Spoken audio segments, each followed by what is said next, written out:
that has lifelong impacts. And we sometimes begin to question why our children are struggling. It's struggling because between 8 o'clock in the morning and 3 p.m., their minds are in the hands of the folks who are oppressing them. And that's the God's honest truth. So our focus is on education equity, making certain that Black and Latino students are treated fairly in the classroom, have access to rigorous courses, are not targeted in the disciplinary process, and receive the necessary support to graduate from high school, to go to college, and be career ready.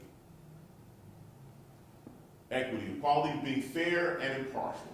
Much different than equality, right? And we have to get that straight. So many of you have probably seen this slide, right? Famous slide, but it speaks the truth. Because oftentimes in school systems, everyone wants to talk about equality. No one wants to talk about equity. And it's important that we shift the conversation to equity. One of my favorite quotes from Justice Marshall. This isn't a case, Milliken versus Bradley, which dealt with school segregation in the state of Michigan. And so Justice Marshall, during the case, and this is part of his rebuttal on that case, we deal here with the right of all of our children, whatever they are raised, to an equal start in life and to an equal opportunity to reach their full potential as citizens. Those children who've been denied that right in the past deserve better than to see fences thrown up to deny them that right in the future. Our nation, I fear, will be ill-served by the court's refusal to remedy separate and unequal education, for unless our children begin to learn together, there is little hope that our people will ever learn to live together. The alarm that I'm sounding across the country is that this is an issue of economic security of the United States. If you think you can leave Black and brown children behind and this country is going to survive into the next century, you're kidding yourself. So unless we understand the full weight of what Justice Marshall was saying, we'll never move forward as a nation. So when I listen to statistics that the judge offered up this morning, it says to me, we have some deep thinking to do because it's right in our face, it's obvious. It's not as though this is hidden. So I say don't fix the children, fix the system. Because we spend so much time trying to figure out what's wrong with the child. But if we figure out what's wrong with the system, the child will be okay. And that's what we've been trying to do against some very difficult circumstances in my local school district. And in our school district, in our community, which prides itself on diversity and integration, I tell people the hardest thing to do is to admit when you're not who you say you are. That it's easy to put on a facade of being supporting diversity and integration, but what does that really mean if we don't see it in the classroom? And so we're trying to build a model of equity in public schools. One, a curriculum with a strong academic core required for all students. We have to stop dumbing down our students. We have so many instances where I see bright Black and brown children who are in remedial courses who should be given a challenge of being in an advanced level course, because every time that happens and we move a child in, they flourish. So we have to begin from a base of every child deserves a strong academic curriculum. Classes in academic areas and career and technical education, real college prep, and advanced studies should be available for any student to choose in a D-level curriculum. The idea of tracking kids, in my mind, is evil because it suggests you are preordaining their future.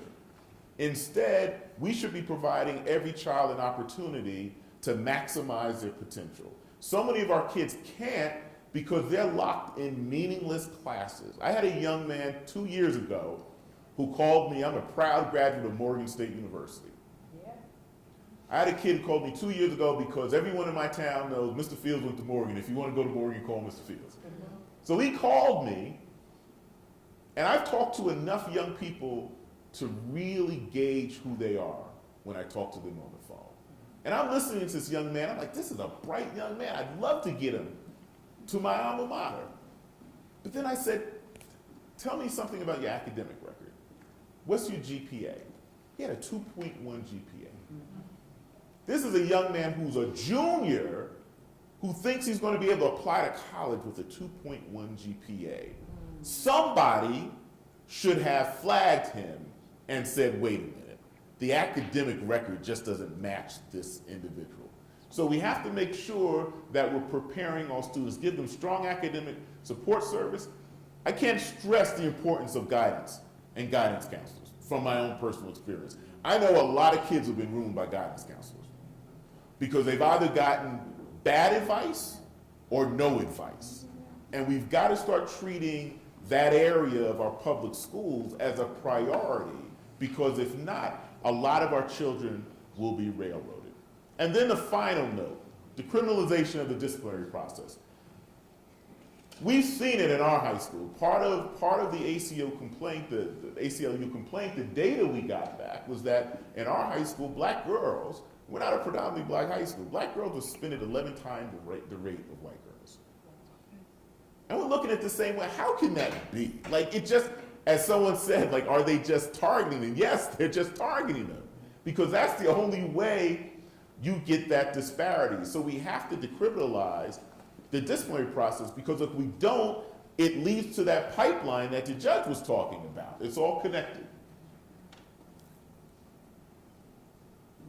So issues: tracking, the predetermined assignment of a child to a particular curricular track. We've seen it in our school district how damaging it is. Racial disparities in course enrollment.